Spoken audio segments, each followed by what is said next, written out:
Hey, brothers and sisters. I hope you're doing well and that you're staying safe. I was thinking a little bit about the message that I sent out on Easter, and I'm realizing that there was something that's missing that I want to talk about today. I don't have a lot of props right now with me, so I'm just going to use these Felix the Cat salt and pepper shakers that I have. And by the way, if any of you have any idea if the salt is supposed to go in the one with more holes or fewer holes, I haven't filled these out, and I would love to know that, so let me know. I was realizing that when we were talking about Easter, we talked about two different things. We talked about how 2,000 years ago, Jesus died and he rose from the dead, and he proved that he was able to do what he said he was able to do. This is a big deal. So that happened a couple thousand years ago over here. And then I pointed out that at some point, Jesus is going to come back. And that's when he's actually going to make things right. And we have hope in that. The gap between there and here is, pretty good. So I'm thinking, well, that sure doesn't leave us much in the meantime, does it? I mean, it's one thing to say, okay, well, I have hope in what Jesus is going to do when he comes back.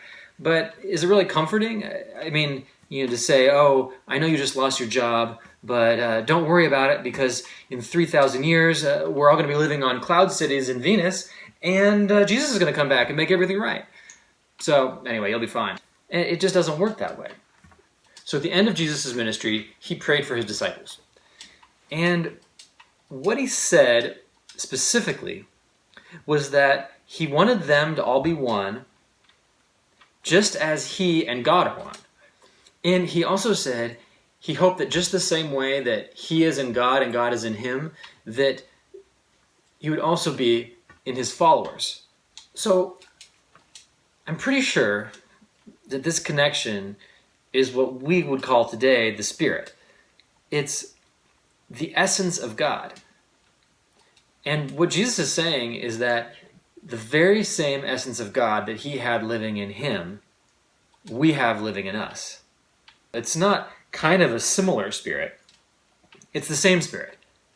So what that means is when we look back at that 2,000 years ago victory where Jesus proved that he was able to fight death and win, that same spirit that did that, we have that right now today with us. And here's the significance of it. Right now, as we face all kinds of challenges, some which are the same old things that we faced again and again long before anything that's going on now, and some of them are new. Some of them are things we've never seen before. But no matter what the situation is, we're not just sitting on our own praying to a distant God in hopes that maybe God will respond. If we really follow Jesus, then we have the power of God in us right now to respond to the situations around us with faith, hope, and love. What I hope we can do for these next few days is live like it. I have no idea what the Spirit of God is going to show you, but God does know. And whatever it is ultimately for good, for you and for many others. So what I hope we can all do right now is, as we're facing the things that come, to remember that the Spirit of God lives in you, and you're a part of it. Live like it.